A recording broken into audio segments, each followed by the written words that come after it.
ഇന്ന് പകൽ ആരംഭിക്കാൻ ദൈവം നമ്മെ കൊണ്ടുവന്നിരിക്കുക. അവൻ ഇല്ലാത്തതിനെ ഉള്ളതുപോലെ വിളിച്ചു വരുത്തുന്നവനാ. അവന്റെ മഹത്വം കണ്ടവർ അടങ്ങിയിരിക്കത്തില്ല. അവന്റെ മഹത്വം കണ്ടവരാണ് ഇന്ന് പകൽ ആരാധിപ്പാൻ ദൈവം കൊണ്ടുവന്നത്. അങ്ങനെയെങ്കിൽ കൈ ഉയർത്തി ഒന്നിച്ച് യേശുവെ എന്ന് വിളിച്ചാൽ കർത്താവിന്റെ രക്തം കൊണ്ട് നമ്മെ ശുദ്ധീകരിക്കും. എന്തെങ്കിലും അറിഞ്ഞോ അറിയാതെ വന്നിട്ടുണ്ടെങ്കിൽ അതെല്ലാം കർത്താവിനോട് ഏറ്റു പറഞ്ഞാൽ നോട്ടത്തിൽ, ചിന്തയിൽ, പ്രവൃത്തിയിൽ, കൊടുക്കവാങ്ങലുകളിൽ എന്തെങ്കിലും ന്യൂനതകൾ ഉണ്ടെങ്കിൽ, യാഗപീഠത്തിൽ തീയിറങ്ങാതെ ഇരിക്കത്തക്കവണ്ണം എന്തെങ്കിലും കുറ്റങ്ങൾ ഉണ്ടെങ്കിൽ അതെല്ലാം യേശുവാ എന്നോട് ക്ഷമിക്കണമെന്ന് വാചകമെന്ന് പ്രാർത്ഥിച്ചത്. എല്ലാവരും അതിനെ തുറന്ന് ഒരു മിനിറ്റ് സമയം എല്ലാവർക്കും സമർപ്പിച്ച് പ്രാർത്ഥിക്കാനുള്ള നിമിഷമാണ്. എല്ലാവരും ശബ്ദം ഉയർത്തി ഒന്ന് പ്രാർത്ഥിച്ചത്. എല്ലാവരും ശബ്ദം ഉയർത്തി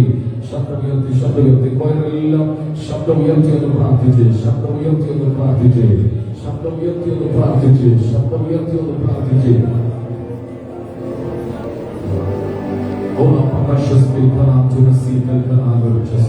അന്യഭാഷയോടും അന്യഭാഷകളോട് പ്രാർത്ഥിച്ചത്.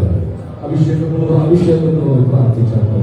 അന്യഭാഷ അടയാളങ്ങളോട് ചേർന്ന് അന്യഭാഷയിൽ ആത്മനിറവുകളോട് പ്രാർത്ഥിച്ചത്. ഫൈറ്റ് ചെയ്ത് പ്രാർത്ഥിച്ചത്. ഇന്ന് പകൽ രോഗശാന്തി വെളിപ്പെടുവാൻ, വിടുതൽ വെളിപ്പെടുവാൻ, ദൈവശക്തിയെ തടസ്സം ചെയ്ത് എല്ലാം മാറിപ്പോകേണ്ടതിന്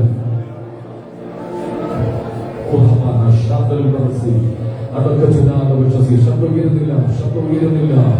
കുറച്ചുകൂടി ശബ്ദം ഉയർത്തില്ല. അടുത്തിരിക്കുന്ന ആളുകൾ കേൾക്കട്ടെ, ദൈവം ഒന്ന് കേൾക്കട്ടെ. ഒന്ന് കാര്യങ്ങളൊക്കെ ചലിപ്പിച്ച്, അതിനൊക്കെ ചലിപ്പിച്ച്, ശരീരം കൊണ്ടൊന്ന് ദൈവത്തെ ആരാധിച്ച്, ശരീരം കൊണ്ട് ദൈവത്തെ ഒന്ന് സ്തുതിച്ച പ്രബലമായ ശാന്തിയുടെ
സാധനമുള്ള മനുഷ്യർക്ക് സമാധാനം. കോടിക്കൂടി ദൂതന്മാർ യേശുവിന്റെ ജനന സമയത്ത് പാടി ദൈവത്തെ ആരാധിച്ചു.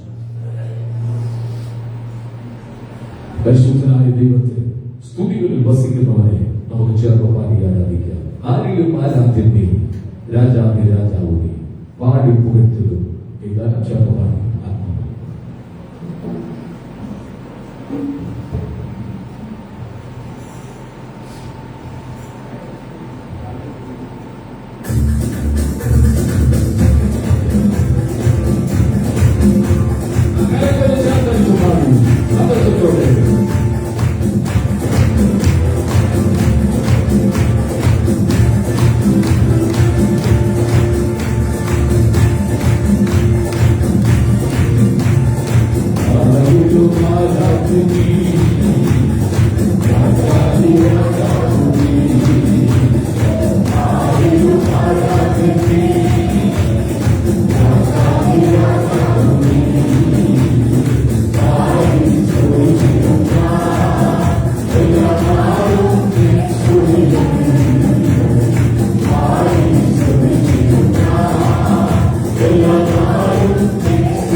സർവ്വത്തോടെ കഴിവും ശബ്ദം ഉയർത്തി ദൈവത്തിനൊന്ന് സ്തോത്രം കൊടുക്കുന്നുണ്ട്.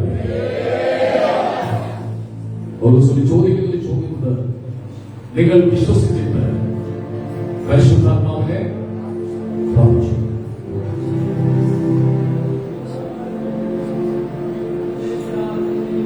വിശ്വസിച്ചിട്ട് പരിശുദ്ധാത്മാവിനെ പ്രാപിച്ചു.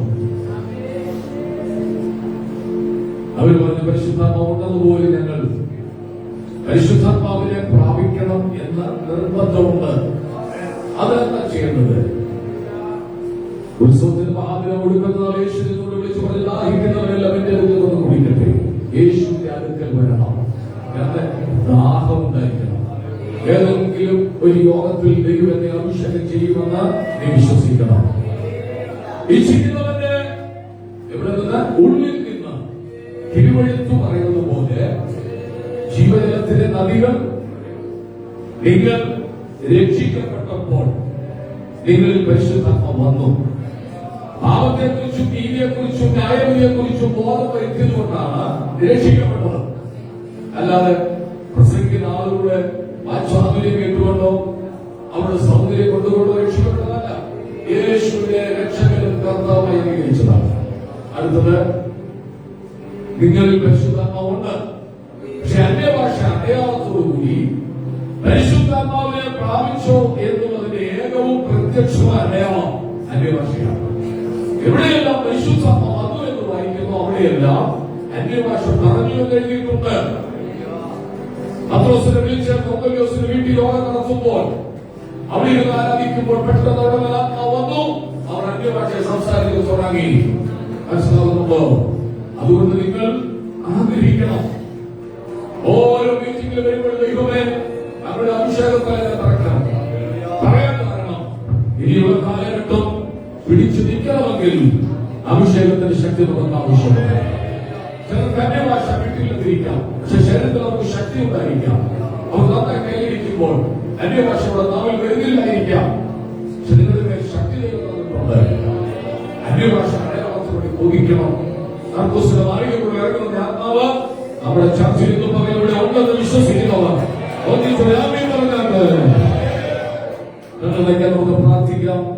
തുടർന്നുള്ള ശുശ്രൂഷയുടെ അനുഗ്രഹത്തിന് വേണ്ടി നമ്മൾ ഒന്നിച്ച് പ്രാർത്ഥിച്ചുകൊണ്ടിരിക്കുമ്പോൾ പ്രമോദ് ബ്രദർ ശബ്ദം ഉയർത്തി സഹായത്തെ വഹിച്ചുകൊണ്ട് പ്രാർത്ഥനയിൽ നമ്മെ സഹായിക്കും.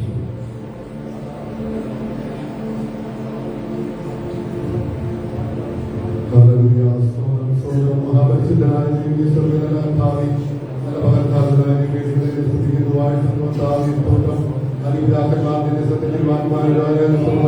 ഒരു പ്രാവശ്യം കൂടെ സ്തുതിപ്പാൻ ആരാധിപ്പാൻ പരിവരായ ദൈവമണികളെ വിളിച്ചു വേർതിരിച്ചത് ഓർത്ത് ദൈവത്തെ സ്തുതിക്കുന്നു, വാഴ്ത്തുന്നു. ഇന്നത്തെ പാട്ട പ്രാർത്ഥന ആരാധന ഹല്ലേലൂയ ഏറ്റവും അനുഗ്രഹപ്പെട്ടമായ തീരുവാക്കാൻ കൊണ്ടം ദൈവമിടയാക്കി തീർത്തത് ഓർത്ത് ദൈവത്തെ സ്തുതിക്കുന്നു, വാഴ്ത്തുന്നു. സ്തോത്രം. ഇന്നത്തെ ആരാധനയെ ഹല്ലേലൂയ ചില വിടുതലിൽ നടക്കുവാൻ കൊണ്ടം ദൈവമിടയാക്കി തീർക്കുമാറാകണമേ എന്ന് പ്രാർത്ഥിക്കുന്നു. ഹല്ലേലൂയ. ആരെങ്കിലും രോഗികളായി കിടന്നു വന്നിട്ടുണ്ടെങ്കിൽ ഹല്ലേലൂയ അത്ഭുത സൗഖ്യം പ്രാപിച്ച് മടങ്ങി പോകുവാൻ കൊണ്ടം ദൈവമിടയാക്കി തീർക്കുമാറാകണമേ എന്ന് പ്രാർത്ഥിക്കുന്നു. ഹല്ലേലൂയ. പ്രാർത്ഥന ഹല്ലേലൂയ ഹല്ലേലൂയ. സ്തോത്രം സ്തോത്രം സ്തോത്രം. സങ്കീർത്തനവായനെല്ലാം ഹല്ലേലൂയ ഏറ്റവും അനുഗ്രഹിക്കപ്പെട്ടതായി തീരുമാനം കൊണ്ടം ദൈവമിടയാക്കി തീർക്കുമാറാകണമേ എന്ന് പ്രാർത്ഥിക്കുന്നു. സ്തോത്രം ഹല്ലേലൂയ. തിരുമേശയുടെ മുമ്പിലുള്ള സ്തോത്രം ഭക്ഷിച്ച് ബലപ്പെടുവാൻ ഇവിടെയാക്കി തീർക്കുമാറാകണമേ എന്ന് പ്രാർത്ഥിക്കുന്നു. സന്നിധാനിക്കട്ടെ ഏറെ നന്മകളാൽ നിലയ്ക്കുമാറാകണമേ എന്ന് പ്രാർത്ഥിക്കുന്നു. പ്രാർത്ഥന കണ്ടിരിക്കാതെ സ്തോത്രം സകല യേശുവിന്റെ നാമത്തിൽ തന്നെ. ഗുഡ്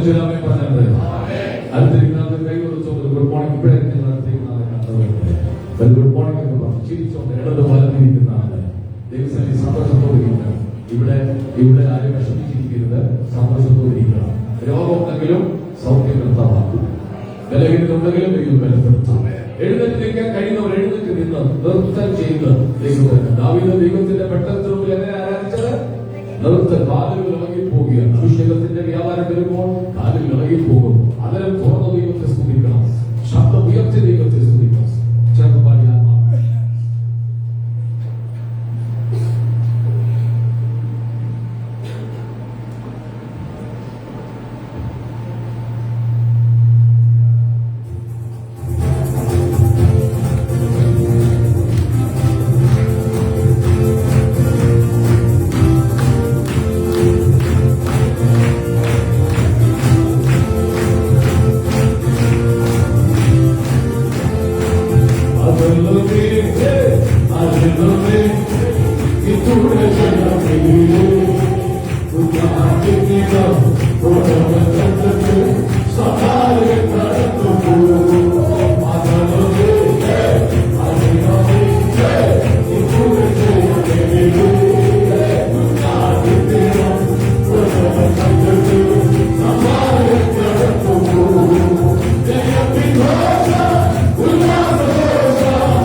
അഭിഷേകത്തിന്റെ കുടുംബം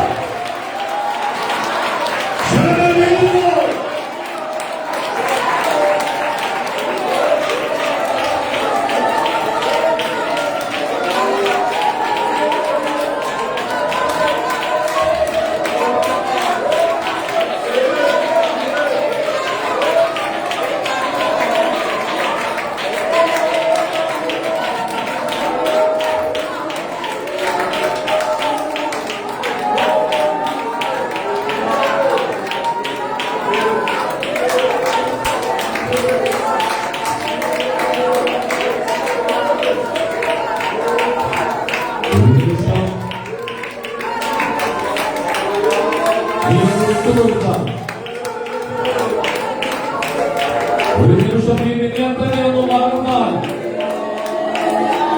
ഇവരെ ലഭിക്കാത്ത ഒരു വലിയ അനുഗ്രഹം ദൈവത്തിന്റെ മേൽ പകർന്നിരിക്കുന്നു. നീ ആത്മാവിനെ നിയന്ത്രിക്കാൻ ആത്മാവ് നിന്നെ നിയന്ത്രിക്കരുത്.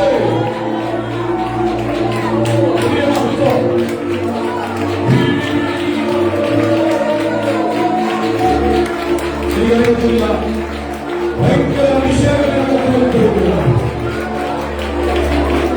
അപ്പോൾ സൗന്ദര്യങ്ങളുണ്ടാകും, ഉണ്ടാകും.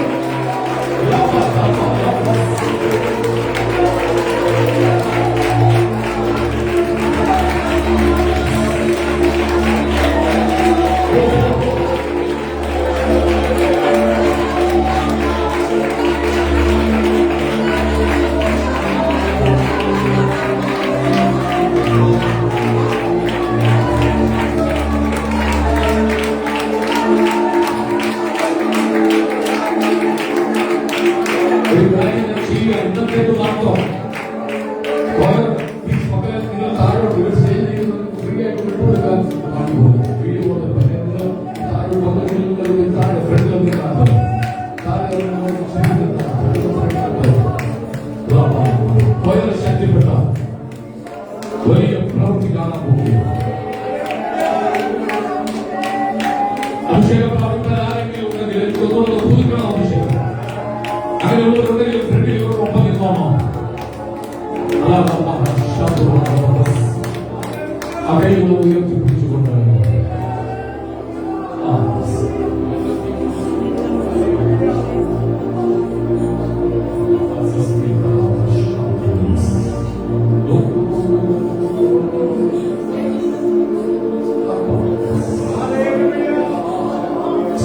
നോക്കരുത്, അടുത്തിരിക്കുന്ന ആളെ നോക്കരുത്, അപ്പന്റെ മുഖത്ത് നോക്കിക്കോ.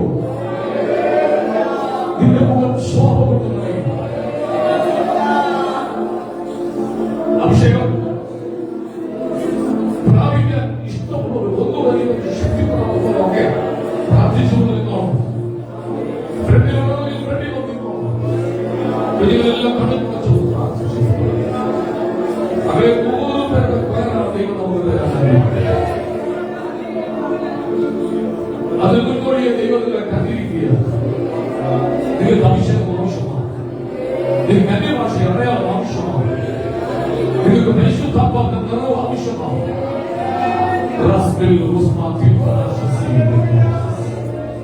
ഒരു നിമിഷം കൈകൾ ഉയർത്താൻ പറ്റുന്നവർ ആ കൈ ഉയർത്തിയപ്പോൾ ആ കയ്യിൽ ആരോ പിടിക്കുന്നത് പോലെ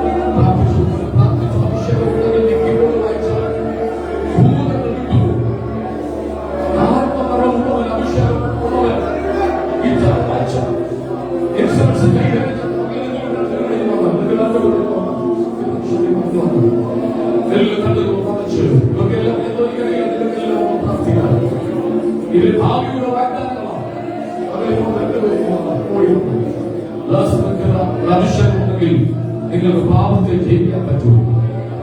അഭിഷേകമുണ്ടെങ്കിൽ മോഹങ്ങളെ ജയിക്കാൻ പറ്റൂ. അഭിഷേകമുണ്ടെങ്കിൽ ജപത്തെ ജയിക്കാൻ പറ്റും. കണ്ണടച്ച് പ്രാർത്ഥിച്ചുകൊണ്ടെങ്കിൽ മാത്രം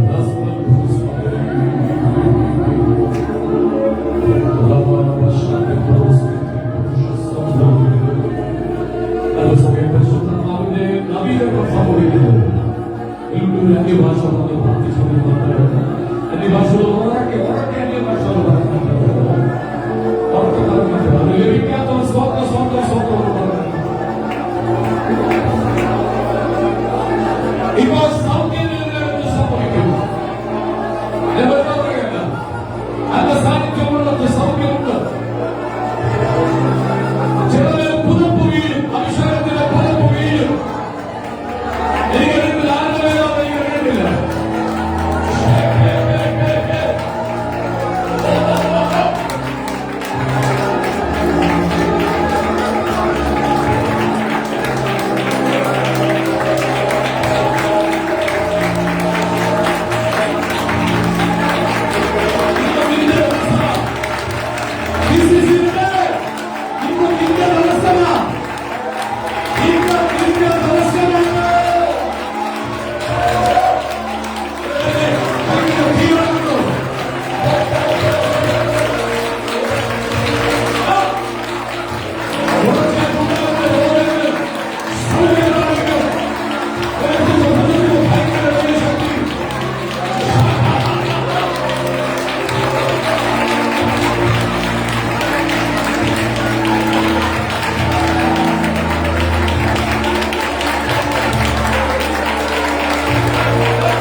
അർഗൂസിന്റെ മാളിക പോയി തുടങ്ങിയെങ്കിൽ പെന്തക്കോസ്തിന്റെ അവസാന കാലഘട്ടത്തിൽ എത്തിയിരിക്കുക ലവോദിക്കയ പീഡിത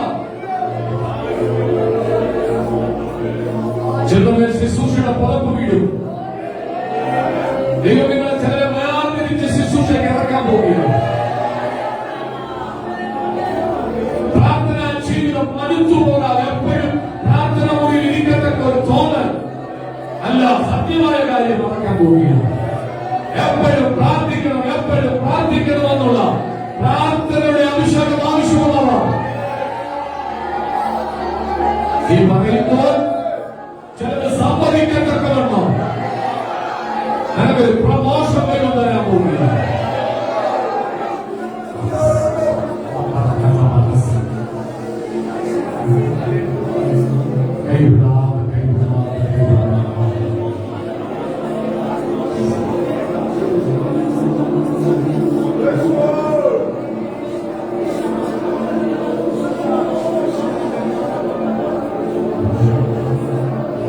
ഏകാഗ്രതയോട് നിൽക്കാമെങ്കിൽ ദൈവത്തിന്റെ തോടുതാണ് കണ്ണടച്ച് ആ ഭാരമുഖത്തേക്ക് നോക്കി അവനെ ഒത്തിരി സ്നേഹിക്കുന്നു. ആരാ പറഞ്ഞത് അവനെ മറന്നോ? അവനെ ഒത്തിരി ഇഷ്ടപ്പെടുന്നു.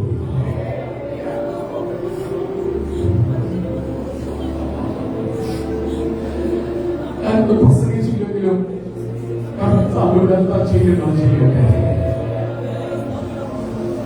മനസ്സ് പതറിപ്പോകാതെ, കുഞ്ഞിന്റെ ഹൃദയം പതറിപ്പോകാതെ കണ്ണ് മറച്ചു പിടിച്ച് കയ്യിൽ അപ്പച്ചന്റെ കയ്യിൽ കൊടുക്കും.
Amen.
സങ്കീർത്തനം വാക്യമായി വായിക്കുക.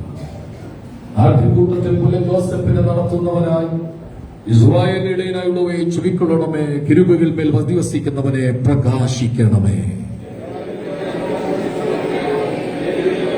ദൈവമേ, ഞങ്ങളെ ദാസ്ഥാനപ്പെടുത്തണമേ. ഞങ്ങൾ രക്ഷപ്പെടേണ്ടതിന് തിരുമുഖം പ്രകാശിപ്പിക്കണമേ.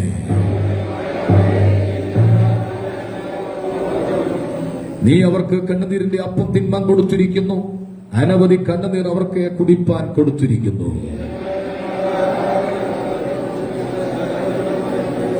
ഇസ്രായേലിലെ ദൈവമേ, ഞങ്ങളെ ദാസ്ഥാനപ്പെടുത്തണമേ. ഞങ്ങൾ രക്ഷപ്പെടേണ്ടതിന് തിരുമുഖം പ്രകാശിപ്പിക്കണമേ. നീ അതിന് തടമെടുത്തു, അത് വേരൂന്നി ദേശത്ത് പടർന്നു. അത് കൊമ്പുകളെ സമുദ്രം വരെയും ചില്ലികളെ നദി വരെയും നീട്ടിയിരിക്കുന്നു. കാട്ടുപന്നി അതിനെ മാന്തിക്കളയുന്നു, വയലിലെ മൃഗങ്ങൾ അത് തിന്നുകളയുന്നു.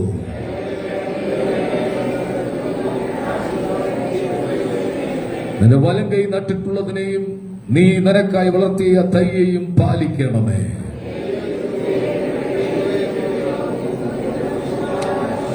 നിന്റെ കൈ നിന്റെ വലത്തുഭാഗത്തെ പുരുഷന്റെ മേലും നീ നിനക്കായി വളർത്തിയ മനുഷ്യപുത്രന്റെ മേൽ തന്നെ ഇരിക്കട്ടെ.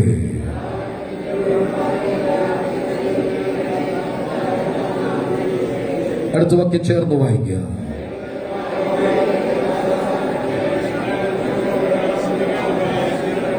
നമ്മുടെ വിശുദ്ധ കൈകൾ ഉയർത്തി ദൈവത്തിന് നന്ദിയോടെ സ്തോത്രം ചെയ്യുക. നമ്മുടെ കർത്താവ് ആരാധനയ്ക്ക് യോഗ്യനാകിയാൽ സന്തോഷത്തോട് ദൈവത്തിന് സ്തോത്രം ചെയ്യുക. അവന്റെ തേജസ് ഇന്ന് പകൽ വെളിപ്പെട്ട് വന്നതുകൊണ്ട് ദൈവത്തിന് നന്ദിയോടെ സ്തോത്രം ചെയ്യുക. ഉയർത്തെഴുന്നേറ്റ ദൈവശക്തി ഇവിടെ വ്യാപരിക്കുന്നത് കൊണ്ട് സ്തോത്രം ചെയ്യുക. മഹോന്നതനായ മഹത്വപൂർണനായ കർത്താവ് വന്നതുകൊണ്ട് സ്തോത്രം ചെയ്യുക. തകർച്ച ഇടിമുഴക്കം പോലെ സ്വർഗത്തിൽ ഞാൻ പിന്നെയും കേട്ടത്, മഹാപുരുഷാരത്തിന്റെ കോശം പോലെ സ്വർഗത്തിൽ ഞാൻ പിന്നെയും കേട്ടത്, പെരുവെള്ളത്തിന്റെ ഇരച്ചിൽ പോലെ സ്വർഗത്തിൽ ഞാൻ പിന്നെയും കേട്ടത്, വൈദികന്മാർ വീണ വീട്ടുന്നത് പോലെ സ്വർഗത്തിൽ ഞാൻ പിന്നെയും കേട്ടത്. ഇവിടെ വന്നിരിക്കുന്ന എല്ലാവരും സന്തോഷത്തോടെ ശബ്ദം ഉയർത്തി ദൈവത്തിന് സ്തോത്രം ചെയ്യുക. നമ്മുടെ കർത്താവിടെ ഹൃദയങ്ങളോട് സംസാരിക്കേണ്ടതിന് വായടച്ച് ദൈവത്തിന് നിശബ്ദമായി ദൈവത്തെ കാത്തു നിൽക്കുക. അളവിലധികമായി ഞങ്ങളെ സ്നേഹിക്കുന്ന പൊന്നു കർത്താവേ, ഞങ്ങൾ വന്ന നിമിഷം മുതൽ ഇവിടെ വെളിപ്പെട്ട ദൈവ സാന്നിധ്യത്തിനായി ഞങ്ങൾ നന്ദി പറയുകയാണ്. സ്വർഗം അങ്ങയുടെ സിംഹാസനം, ഭൂമി അങ്ങയുടെ പാദപീഠമാ. അങ്ങയുടെ പാദപീഠത്തിൽ ഇന്ന് പകൽ ഞങ്ങൾ ഇരിക്കുമ്പോൾ ഞങ്ങളോട് സംസാരിക്കണമേ. അവിടുത്തെ ശബ്ദം ഞങ്ങളെ കേൾപ്പിക്കണമേ. സകലതും മറന്നങ്ങെ ആരാധിപ്പാൻ അകക്കണ്ണുകളെ പ്രകാശിപ്പിക്കണം. യേശുവിൻ നാമത്തിൽ തന്നെ പ്രാർത്ഥനയോടെ എല്ലാവർക്കും ദൈവസന്നിധിക്കാം. ഇന്ന് സഭായോഗത്തിൽ വെളിപ്പെട്ട ദൈവ ശക്തിക്കായി, ദൈവ സാന്നിധ്യത്തിനായി ഞാൻ ദൈവത്തിന് നന്ദി പറയുകയാണ്. ശരിക്കും എത്ര പേര് ആത്മസാന്നിധ്യം അനുഭവിച്ചു? വെറുതെ കൈപൊക്കാതെ ഒത്തിരി ആളുകൾ ഞാൻ കണ്ടു. ദൈവ സാന്നിധ്യത്തിന്റെ കവറിങ്ങിനകത്ത് അവിടെ ഇരിക്കുന്നത് കർത്താവ് കാണിച്ചു. ചിലരുടെ മേൽ അസാധാരണമായ ദൈവശക്തി വെളിപ്പെട്ടു. ഞാന് ഒരു ശുശ്രൂഷകനാണെങ്കിലും ദൈവാത്മാവിന്റെ ശബ്ദം കേട്ട് ശുശ്രൂഷിക്കുന്ന ആളാണ്. എഴുതി വെച്ച തക്സ വായിച്ച് തീർക്കുന്നത് പോലെ സഭായോഗങ്ങൾ അവസാനിപ്പിക്കുന്ന 100 പെന്തക്കോസ്ത് സഭകളുണ്ട്. പക്ഷേ നമ്മുടെ സഭ ആത്മനിയോഗത്താൽ ചലിക്കുന്ന സഭയാണ്. പാട്ടൽപ്പം ഒന്ന് മാറ്റിവെച്ച്, പ്രസംഗം അല്പം മാറ്റിവെച്ച് ദൈവാത്മാവ് പ്രവർത്തിക്കേണ്ടതിന് വേണ്ടി നാം വിട്ടുകൊടുക്കുമ്പോൾ ദൈവാത്മാവിന്റെ അസാധാരണമായ ദൈവപ്രവൃത്തി സഭാ ഹാളിനകത്ത് വെളിപ്പെടും. 1-ാം നൂറ്റാണ്ടിൽ കൂടി വന്ന ഇടത്ത് അതിഭയങ്കരമായ ശക്തി വെളിപ്പെട്ടതുപോലെ ഈ കാലഘട്ടങ്ങളിൽ അവനേക്കാൾ ശക്തിയേറിയ ദൈവപ്രവൃത്തി നമ്മുടെ സഭായോഗങ്ങളിൽ നടക്കാൻ പോകുകയാണ്. അത് വിശ്വസിക്കുന്നവർ മാത്രം ഒന്നിച്ചൊരാമി പറഞ്ഞാട്ടെ. ആത്മാവിന്റെ അളവ് പങ്കിട്ടു തരുന്ന ദൈവമാണ്. ചിലർക്ക് ഒരുപാട് അളവ് കിട്ടും, ചിലർക്ക് നേരിയ അളവായിരിക്കാം. പക്ഷെ നിങ്ങളുടെ മേൽ പകർന്നിരിക്കുന്ന അളവിനെ നിങ്ങൾ വ്യാപാരം ചെയ്യണം, പിടിച്ചൊതുക്കി നിർത്തരുത്. ആത്മസാന്നിധ്യം വെളിപ്പെടുമ്പോൾ, ആത്മശക്തി വെളിപ്പെടുമ്പോൾ സകലതും മറന്ന് ആരാധിക്കണം.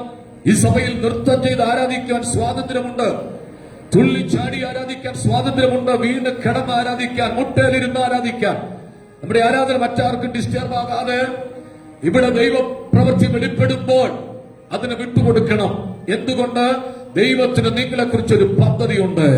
ഒന്നിച്ചൊരാമി പറഞ്ഞാട്ടെ. ഈ മാസം തുടങ്ങി ഡിസംബർ 31 വരെ കർത്താവ് വരാൻ താമസിച്ചാൽ നമ്മൾ കഴിഞ്ഞ ആഴ്ച ചിന്തിച്ചൊരു ചിന്തയുടെ വാക്യശകലമാണ് അതിനെ തുടർന്ന് സംസാരിക്കാൻ ആഗ്രഹിക്കുന്നത്. ശത്രുക്കൾ കാണുക, ദൈവം അടയാളം ചെയ്യും. പകയ്ക്കുന്നവർ കണ്ട് ലജ്ജിക്കേണ്ടതിന് നന്മയ്ക്കൊരു അടയാളം ചെയ്യണം. അപ്പൊ നിന്നെ പകയ്ക്കുന്നവരുണ്ട്, അവർ കാണുക നിനക്കൊരു അടയാളം ദൈവം തരാൻ പോകുകയാണ്. പകയ്ക്കുന്നവർ ഒരുപാട് പേരുണ്ട്. ദൈവിക സാന്നിധ്യം അനുഭവിക്കുമ്പോൾ തന്നെ നിന്ദിക്കുന്നവർ ഒരുപാട് പേരുണ്ട്. അവരുടെ മുമ്പിൽ നന്മയ്ക്കൊരു അടയാളം. ഉറക്കെ പറഞ്ഞ് നന്മയ്ക്കൊരു അടയാളം. കുറച്ചുകൂടെ ശബ്ദത്തിൽ പറഞ്ഞ് നന്മയ്ക്കൊരു അടയാളം. അത് ഈ ദിവസങ്ങളിൽ നിങ്ങളുടെ കൺമുമ്പിൽ വെളിപ്പെടാൻ വേണ്ടി പോകുകയാണ്. അത് വിശ്വസിച്ച് മാത്രം 2 കൈയും ഉച്ചത്തിൽ നടിച്ച് ദൈവത്തിന് സ്തോത്രം കൊടുത്തത്. അങ്ങനെയാണെങ്കിൽ 80-ാം സങ്കീർത്തനം, എല്ലാവരും അവിടെ ഇരുന്നാട്ട് ഇടയ്ക്ക് എഴുന്നേറ്റ് പോകരുത്. ഞാൻ പറഞ്ഞിട്ടുണ്ട്, വെള്ളമൊക്കെ കുടിച്ചിട്ട് ഒക്കെ വന്നിരുന്നോണം. എന്തെങ്കിലും പ്രയാസമുള്ളവരിടയ്ക്ക് ടോയ്ലറ്റിൽ പോകുന്നോണ്ട് തെറ്റില്ല. ബാക്കിയെല്ലാം ഒരു ശ്രദ്ധയോടെ ഇരിക്കണമേ. 1-ാം വാക്യം, 80-ാം സങ്കീർത്തനത്തിന് 1-ാം വാക്യം. ആട്ടിൻകൂട്ടത്തെ പോലെ യോസഫിനെ നടത്തുന്നത്. ജോസഫിന്റെ ചരിത്രമാണ് ഇന്ന് പകൽ നാം ചിന്തിക്കാൻ പോകുന്നത്. അബ്രഹാമിന്റെ മകൻ ഇസ്ഹാക്ക്, ഇസ്ഹാക്കിന്റെ മകൻ യാക്കോബ്, യാക്കോബിന്റെ മകൻ എത്രാമത്തെ മോനാണ്? 4-ാമത്തെ അല്ലെ? ഒന്ന് പറഞ്ഞേ. പുതിയ സഭയായതുകൊണ്ട് പുതിയ ആളുകൾ ഉള്ളതുകൊണ്ടും കുറച്ചൊക്കെ പഠിപ്പിച്ചുകൂടെ പോകുന്നത് നല്ലതായിരിക്കും. അബ്രഹാമിന്റെ മകൻ ആരാണ്? ഇസ്ഹാക്കിന്റെ മകൻ, യാക്കോബിന്റെ മകൻ ജോസഫ്. 4-ാം തലമുറ. 1-ാം തലമുറ ദൈവശബ്ദം കേട്ടിറങ്ങിയതാ. മെസൊപ്പൊത്താമിയ ഊരിൽ നിന്നും ദൈവം കേട്ടിറങ്ങിയതാ. 2-ാം തലമുറ, 1-ാം തലമുറയ്ക്ക് നമുക്കൊരു പേരിടാം, അനുഭവത്തിന്റെ തലമുറ. 2-ാം തലമുറയ്ക്ക് ഒരു പേര് കൊടുക്കാം, അനുകരണത്തിന്റെ തലമുറ. അപ്പൻ മുട്ടയിലിരുന്ന് പ്രാർത്ഥിച്ചാൽ മക്കൾ വേണ്ടിയിരുന്ന് പ്രാർത്ഥിക്കും. അപ്പൻ ദശാംശം കൊടുത്താൽ ആരും കൊടുക്കും ദശാംശം? മക്കൾ. ഭിക്ഷക്കാർ വരും, ഇവിടെ ഒന്നും ഇല്ല പോ എന്ന് പറഞ്ഞാൽ മക്കൾ എന്ന് പറയും, പോ ഇവിടെ ഒന്നും ഇല്ല.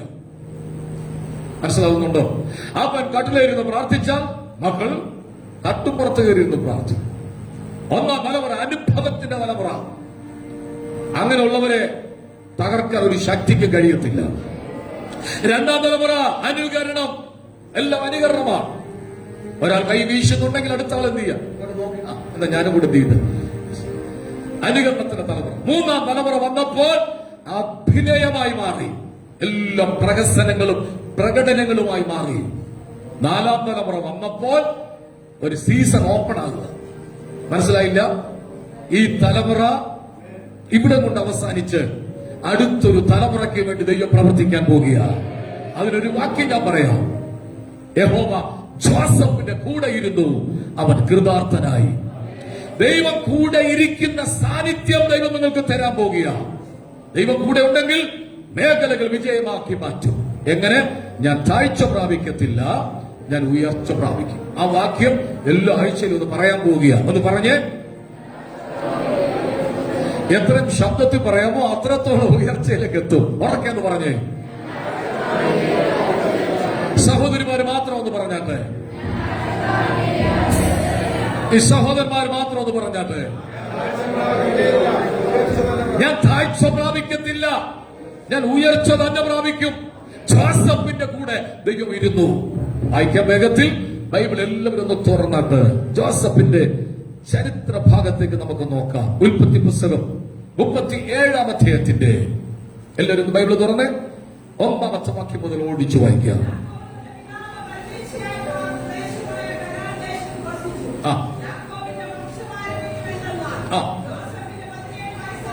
ജോസഫിന് ഇപ്പോൾ എത്ര വയസ്സുണ്ട്? 17 വയസ്സായപ്പോൾ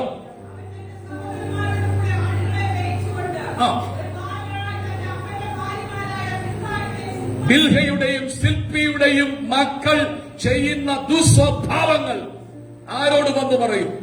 അപ്പനോട് പറയും. നിങ്ങളെ കുറിച്ച് ആരെങ്കിലും ഒക്കെ എന്തെങ്കിലും പറയുന്നെങ്കിൽ നിങ്ങൾ അതിന് ചെവി കൊടുക്കാൻ പോകരുത്. ഒരപ്പൻ മുകളിൽ എല്ലാം കാണുന്നുണ്ട്.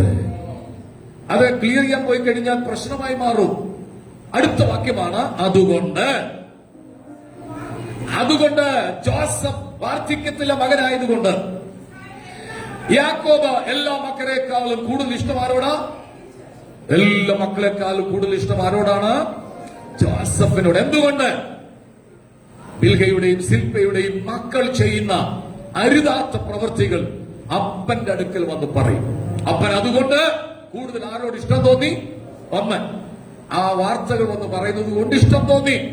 രണ്ട്, വാർദ്ധക്യത്തിലെ മകനായതുകൊണ്ട് അതിനൊരു ഗിഫ്റ്റ് വാങ്ങിച്ചു കൊടുത്തു. ഏതാണ് ഗിഫ്റ്റ്? ഒരു നിലയങ്കി. ഉറക്കെ പറഞ്ഞ്, നിലയങ്കി. വളരെ ഭംഗിയുള്ള, ഇംഗ്ലീഷ് മേൽ കൊടുത്തിരിക്കുന്നത് and he made him a coat of many colours. വളരെ ഭംഗിയുള്ള, വിവിധ രൂപങ്ങളുള്ള, നല്ല അട്രാക്ഷനുള്ള ഒരു ഉടുപ്പ് ആർക്ക് വാങ്ങിച്ചു കൊടുത്തു? അഭിഞ്ഞു വന്നേ. എത്ര സഹോദരന്മാരുണ്ടോ അവിടെ മുമ്പിൽ ഒരു ഉടുപ്പ്, കഴുത്തു മുതൽ താഴെ വരെ കിടക്കുന്ന ഒരു ഉടുപ്പ. അത്ര ഒരു ഉടുപ്പ. നമ്മുടെ ഭാഷ പറയുന്നത് നൈറ്റി എന്നൊക്കെ പറയാം. നൈറ്റി അല്ല, 100 രൂപയുടെ നൈറ്റി അല്ല.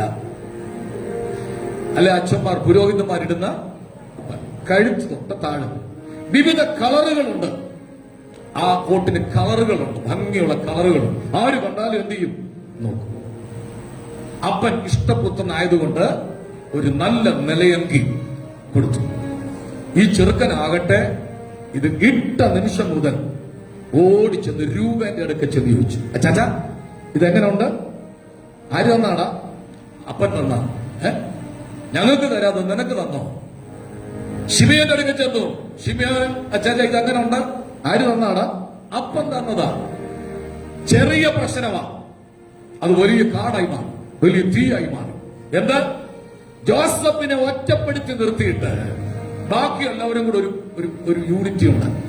നമ്മുടെ ഭാഷ പറഞ്ഞ ഒരു യൂണിയൻ ഉണ്ടാക്കി. യൂണിയൻ ഉണ്ടാക്കി കഴിഞ്ഞപ്പോൾ ജോസഫിനോട് സംഭവിച്ച 2-3 കാര്യങ്ങൾ പെട്ടെന്ന് നിങ്ങൾ ബൈബിൾ ഒന്ന് തുറന്നാണ്. 37:4 ആദ്യം വായിച്ചത്.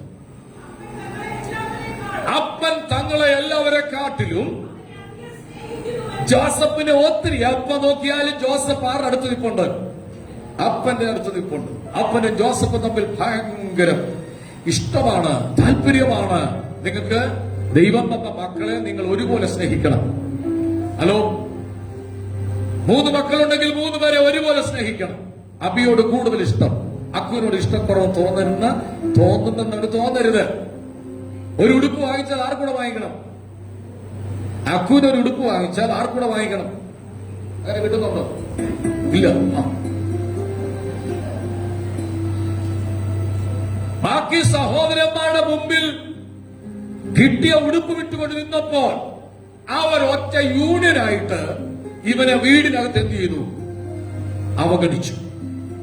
കൂട്ടുകൂടാൻ ആളില്ല, സംസാരിക്കാൻ ആളില്ല, സ്നേഹിക്കാൻ ആളില്ല, ഒന്നിനും ആളില്ല, കളിക്കാൻ, നമ്മുടെ ഭാഷ പറഞ്ഞ കളിക്കാൻ പോകാനും ആളില്ല. ജോസഫ് ഒറ്റപ്പെട്ടു. എവിടെ ഒറ്റപ്പെടുന്നോ അപ്പോൾ ഓർത്തോണം, നിനക്ക് വേണ്ടി സ്വർഗം ചലിക്കാൻ പോവുകയാണ്. ഈ തൂത് ഏറ്റെടുത്തോളം. എവിടെ നിന്നെ ആര് മാറ്റി നിർത്തുന്നോ, എവിടെ നിന്നെ അവഗണിക്കുന്നോ, അവിടെ ദൈവത്തിനെ ചേർക്കാൻ പോവുക. കൈ അടിച്ചൊന്ന് ദൈവത്തെ സ്തുതിച്ചാണ്.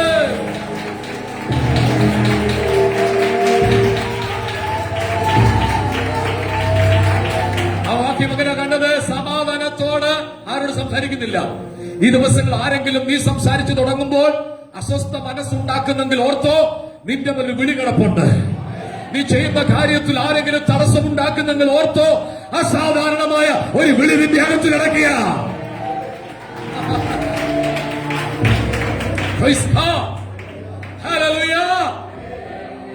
വീട്ടിൽ രൂപൻ ഗ്ലാസ് പൊട്ടിച്ചാൽ ഒരു പ്രശ്നമില്ല. പക്ഷെ ജോസഫ് ഗ്ലാസ് പൊട്ടിച്ചാൽ ചൂരവണ്ടിക്ക് അടിയുണ്ട്. ആർക്കുണ്ട്? അത് അവര് തന്നെ തുടങ്ങും. മൂത്തവൻ തൊട്ട് തുടങ്ങും അടി. വേറെ ആര് ഗ്ലാസ് പൊട്ടിച്ചാലും പ്ലേറ്റ് പൊട്ടിച്ചാലും പ്രശ്നമില്ല. എന്റെ ഭാവനയാണ്. ബൈബിൾ അത് തപ്പിയിട്ട് കണ്ടില്ല, വാസന്തിയെ ഇതൊക്കെ കാണിക്കാൻ പറഞ്ഞ് ബഹളം ഉണ്ടാക്കരുത്. സമാധാനത്തോട് ആരോട് സംസാരിക്കുന്നില്ല? ജോസഫിനോട് അങ്ങനെയുള്ള ആരെങ്കിലും ഉണ്ടോ? നിങ്ങളുടെ അയൽവാസിയെന്നും എവിടെ നിന്നെങ്കിലും നീ സമാധാനത്തോട് സംസാരിച്ചു തുടങ്ങുമ്പോൾ ആരെങ്കിലും നിനക്കെതിരെ നിൽക്കുന്നുണ്ടെങ്കിൽ ഓർത്തോ, ദൈവം നിന്നെ തെരഞ്ഞെടുത്തിട്ടുണ്ട്. 1, സമാധാനത്തോട് സംസാരിക്കാൻ കഴിയുന്നില്ല. 2, അതിന്റെ 37ന്റെ 8ാം വാക്യം. അവന്റെ സഹോദരന്മാവനെ ദേഷിച്ചു, അല്ലെ? അങ്ങനത്തെ പദമുണ്ടല്ലേ സിസ്റ്റർ? അത് തന്നെ. അവന്റെ വാക്ക് നിമിത്തം അവനെ എന്ത് ചെയ്തു? ദേഷിച്ചു. അവനോട് ദേഷ്യം തോന്നി. അങ്ങനെ നിങ്ങൾക്ക് അങ്ങനെ അനുഭവം ഉണ്ടോ? ആരെങ്കിലും നിങ്ങളെ കാണുമ്പോൾ തിരിഞ്ഞു നിൽക്കുന്നു, ആരെങ്കിലും നിങ്ങളെ കാണുമ്പോൾ ദേ പോകുന്നു, ഒരു പ്രാർത്ഥനക്കാരി, ഒരു ആരാധനക്കാരി എന്ന് പറയുന്നുണ്ടോ എങ്കിൽ നിങ്ങളുടെ മേൽ വിളി കിടക്കുക. 1, സമാധാനത്തോട് സംസാരിക്കുന്നില്ല. 2, ദേഷിച്ചു. 37ന്റെ 11. അവന്റെ സഹോദരന്മാർക്ക് അവനോട് ജലസി, അസൂയ തോന്നി. നിങ്ങളുടെ വളർച്ചയിൽ ആരെങ്കിലും സന്തോഷിക്കുന്നെങ്കിൽ നിങ്ങൾക്ക് സന്തോഷം തോന്നും. നിങ്ങളുടെ വളർച്ചയിൽ ആരെങ്കിലും നിങ്ങളുടെ അസൂയ തോന്നുന്നെങ്കിൽ ഓർത്തോ, നിങ്ങളുടെ മേൽ അഭിഷേകമുണ്ട്. കേട്ടില്ല. ഒരു വീട് വയ്ക്കുമ്പോൾ, വണ്ടി വാങ്ങിക്കുമ്പോൾ, ഒരു നന്മ വരുമ്പോൾ, ഉയർച്ച വരുമ്പോൾ, ശ്രേഷ്ഠത വരുമ്പോൾ, മാന്യത വരുമ്പോൾ, ദേശത്ത് ദൈവം നിങ്ങളെ ഉയർത്തുമ്പോൾ ആർക്കെങ്കിലും നിങ്ങളോട് അസൂയ തോന്നുന്നെങ്കിൽ അസൂയപ്പെടുന്നവർ അസൂയപ്പെടട്ടെ. പടി ദൈവം നിന്നെ ഉയർത്താൻ പോകുക. ചേർന്ന് കൈയടിച്ചൊന്ന് ദൈവത്തിന് സ്തോത്രം ചെയ്തിട്ട് അസൂയയുടെ ആത്മാവിനെ ശാസിക്കുക. യേശുവിന്റെ നാമത്തിൽ ഇപ്പൊ വിട്ടുമാറട്ടെ. കഴിഞ്ഞ ദിവസം ഒരു അക്രൈസ്തവനെ ഒരാൾ എന്നോട് പറഞ്ഞു, പക്ഷെ നിങ്ങളുടെ ചർച്ചിൽ ആളുകൾ കൂടി വരുന്നത് നാട്ടുകാരുടെ ഭയങ്കര അസൂയുണ്ട്. അപ്പൊ എനിക്ക് ഭയങ്കര സന്തോഷം തോന്നി. അയ്യോ, ആരാണെന്ന് ഒന്ന് കണ്ടുപിടിക്കണമല്ലോ എന്ന് കരുതി എന്റെ മനസ്സ് പോയില്ല. എനിക്ക് സന്തോഷം തോന്നി. കാരണം ചിലർ അസൂയപ്പെടട്ടെ, ചിലർ നിന്നെ കുറിച്ച് ദോഷം പറഞ്ഞുകൊണ്ട് നടക്കട്ടെ, അവർ നിന്നെ പുറകിൽ നിന്ന് കുത്തട്ടെ. എന്തുകൊണ്ട്? നീ അവരുടെ മുമ്പിൽ നിൽക്കുക. പിടികിട്ടിയില്ല. പുറകിൽ നിന്ന് ആരെങ്കിലും നിന്നെ കുത്തുന്നെങ്കിൽ ഓർത്തോ, നിന്നെ ദൈവം മുന്നിൽ നിർത്തിയിരിക്കുകയാണ്. നിന്നെ കുറിച്ച് അപവാദം പറയാൻ ഇവിടെ ശത്രുവുണ്ട്. അവരത് ചെയ്യട്ടെ. ഞാനോ നിങ്ങളും മേൽക്കുമേൽ അഭിവൃദ്ധി പ്രാപിക്കാൻ പോവുക. ഇന്നത്തെ ദൂത് മറക്കരുത്. അസൂയപ്പെട്ടു. ഇനി അടുത്ത 1 കൂടെ നോക്കാം. 37ന്റെ 18. അവർ അവനെ ദൂരത്തുനിന്ന് കണ്ടിട്ട് ഗൂഢാലോചന ഒന്ന് പറഞ്ഞാട്ട്, ഇവിടെ ദുരാലോചന എന്നാ കൊടുത്തിരിക്കുന്നു. എന്റെ ഭാഷ പറയാം, എങ്ങനെയുള്ള ഉറക്കെ പറഞ്ഞ് 2, 3, 4 പേര് കൂടി ഇരുന്നുകൊണ്ട് രൂപേനും ശിമയോനും എല്ലാവരും കൂടി പറഞ്ഞു, എന്ത് ചെയ്യാം, ഇവനെ കൊല്ലണം. ശ്രദ്ധിച്ചു കേട്ടോ, അടുത്ത ദൂത് എല്ലാവരും ഇങ്ങോട്ട് ശ്രദ്ധിച്ച്. ആരെങ്കിലും എവിടെയെങ്കിലും ഇരുന്ന് നിനക്കെതിരെ ദുരാലോചന ചെയ്യുന്നെങ്കിൽ, ഗൂഢാലോചന ചെയ്യുന്നെങ്കിൽ നീ മിണ്ടരുത്. അവൻ എന്തെങ്കിലും പഴിയോ ദുഷിയോ ഏക്കുന്നെങ്കിൽ, നിങ്ങളെക്കുറിച്ച് എല്ലാ തിന്മയും കളവായി പറയുമ്പോൾ നിങ്ങൾ സന്തോഷിച്ച് തുള്ളിച്ചാടി ആരാധിച്ചോണം. സ്വർഗത്തിൽ നിങ്ങൾക്ക് പ്രതിഫലം പറഞ്ഞേ വലുതാണ്. ഹല്ലേലൂയ. കൊല്ലാനുള്ള പദ്ധതി ഒളിച്ചിരുന്ന് മറവിലിരുന്ന് നീ വരുമ്പോൾ നിന്നെ അടിക്കത്തക്കവണ്ണം, നിന്നെ ഉപദ്രവിക്കത്തക്കവണ്ണം നടത്തുന്ന ശത്രുവിന്റെ പദ്ധതികൾ ഇന്ന് പകൽ പൊളിക്കാൻ പോവുകയാണ്. ഞാൻ വിശ്വാസത്തിലേക്ക് വന്നപ്പോ ചില ആളുകളെ ഞാൻ വിശ്വാസത്തിൽ കൊണ്ടുവന്നു. 12 കേസിലെ പ്രതിയായ ഓർപ്പിച്ചല്ലോ, ഒരു വിജയനൊക്കെ, ബുള്ളറ്റ് വിജയൻ എന്നൊക്കെ പറയും, ഒരു കൊലക്കേസിൽ പ്രതിയാ. അവനെ കൊണ്ട് ഞാൻ മീറ്റിങ്ങിനൊക്കെ പോകും, അവനെ കൊണ്ട് സാക്ഷി പറയിപ്പിക്കും, അവനെ പരസ്യങ്ങൾ കൊണ്ടുപോകും. അവന്റെ ഗ്യാങ്ങിൽപ്പെട്ട ഒരാള് എന്നെ അടിക്കാൻ വേണ്ടി നീരറ്റ് പുറത്തും പൊടിയാടിയിലും കാവൽ നിൽക്കുമായിരുന്നു. പനച്ചൂടൊക്കെ പ്രാർത്ഥന കഴിഞ്ഞ് വരുമ്പോൾ എന്റെ ഉള്ളിൽ ദൈവം പറയും, ഇന്ന് പൊടിയാടി വഴി പോണം. ഞാൻ പൊടിയാടി വഴി വരും, അവരപ്പോ ചക്കുളത്തായിരിക്കും നിൽക്കുന്നത്. പിറ്റേ യോഗം കഴിഞ്ഞ് വരുമ്പോൾ എന്റെ മനസ്സിൽ തോന്നുന്നു, ഇന്ന് ചക്കുളം വഴി പോണം. അവർ അന്വേഷിക്കുന്നുണ്ട്, ഞാൻ എതിരെയാ വരുന്നുണ്ടോ. അങ്ങനെ ദിവസങ്ങൾ കാത്തിരുന്നു. അതിലൊരാളാണ് ടയറിന്റെ വർക്ക് ചെയ്യുന്ന മോനായി, ഞാനൊരു സാക്ഷി പറഞ്ഞതെന്ന് തോന്നുന്നു, അദ്ദേഹം കൂടെ ഉണ്ടായിരുന്നു. ഒടുവിൽ അദ്ദേഹം മാനസാന്തരപ്പെട്ടു. പലയിടത്തും ആക്രമിക്കാൻ, സുവിശേഷം പറയുന്ന നിമിത്തം അടിക്കാൻ പതിയിരുന്നവരുടെ മുമ്പിൽ വിട്ടുകൊടുക്കാതെ ഇന്നും ജയത്തോടെ എന്നെ ദൈവം നിർത്തിയിരിക്കുകയാണ്. ആരോടൊരു ദൂത് കൈമാറുകയാണ്, ഒളിച്ചിരുന്ന് ആക്രമിക്കുവാൻ, നിനക്കെതിരെ ഗൂഢാലോചന ചെയ്തവരുടെ മുമ്പിൽ ആമി പെടാതെ വണ്ണം മാറ്റിവിട്ട ദൈവത്തിന്റെ വിശ്വസ്തത ശ്രേഷ്ഠമാണ്.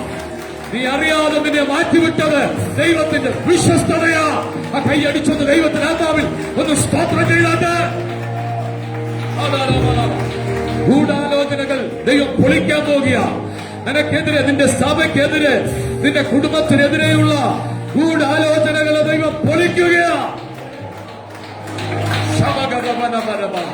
ഗൂഢാലോചനകളെ ദൈവം പൊളിക്കും. ഒരാമീൻ പറഞ്ഞാട്ടെ. അടുത്ത ഒരു വാക്യം കൂടെ ഉണ്ട്, 37:23. 37:23. അടുത്തത്, അവന്റെ വസ്ത്രം പറിച്ച് ഉരിഞ്ഞ് അവനെ ആരാക്കി? നഗ്നനാക്കി മാറ്റി. ശത്രുവിന്റെ ഏറ്റവും വലിയ പദ്ധതി തേജസ്സിന്റെ വസ്ത്രം പരിച്ചുറിയണം, രക്ഷയുടെ ഉടുപ്പ് ഇല്ലാതാക്കണം, നിന്നെ പ്രാകൃതനാക്കി ചെടികനാക്കി ദേശത്ത് അലഞ്ഞു നടക്കത്തക്കവണ്ണം, ഒരു ഭ്രാന്തനെ പോലെ തെരുവിൽ നടക്കത്തക്കവണ്ണം ഇരുട്ടിന്റെ ശക്തികൾ പ്രബലപ്പെട്ട് ഒന്നിച്ചു വന്ന രക്ഷയുടെ ഉടുപ്പ് കീറിക്കളയാൻ പദ്ധതി ചെയ്യുമ്പോൾ ഓർത്തോ, മറ്റൊരു ഉടുപ്പ് നിനക്ക് വേണ്ടി തയ്ച്ചുകൊണ്ടിരിക്കുകയാണ്. ഇന്നത്തെ ചോദ്യതാണ്, ജോസഫിനെ ദൈവം തെരഞ്ഞെടുത്തു, അവനെ ദൈവം മാനിച്ചു, അവനെ തകർക്കാൻ പദ്ധതിയിട്ടോടെ മുമ്പിൽ ദൈവം അവനെ ശ്രേഷ്ഠനാക്കി മാറ്റി. ഇന്ന് 17ാമത്തെ വയസ്സിൽ തുടങ്ങിയ വെല്ലുവിളി 12 വർഷം ജോസഫ് അനുഭവിച്ചു. 30ാമത്തെ വയസ്സിലാണ് തന്റെ സ്ഥിതി മാറിയത്. എങ്കിൽ ഞാൻ കൈ ചൂണ്ടി പറയാം, ഈ ചർച്ചിനകത്ത് ആരാധിക്കാൻ വന്ന ചിലരുടെ സ്ഥിതി ദൈവം മാറ്റാൻ പോകുകയാണ്. ഓ ആമേൻ എന്ന് ഉറക്കെന്ന് പറഞ്ഞാട്ടെ. ആമേൻ. നിന്നെ തകർക്കുവാൻ പദ്ധതിയിട്ടവരുടെ മുമ്പിൽ, നിന്നെ തകർക്കാൻ പദ്ധതിയിട്ടവരുടെ മുമ്പിൽ, നിന്നെ ദേഷിച്ചവരുടെ മുമ്പിൽ, നിന്നെ കൊല്ലുവാൻ പദ്ധതിയിട്ടവരുടെ മുമ്പിൽ, നിന്റെ വസ്ത്രം പറിച്ചുരിഞ്ഞ് നിന്നെ ചെടികനായി പ്രാകൃതനാക്കി വിശ്വാസത്തിന് തട്ടിക്കളയാൻ പോരാളിയുടെ മുമ്പിൽ ദൈവത്തിനെ മാനിക്കുകയാണ്.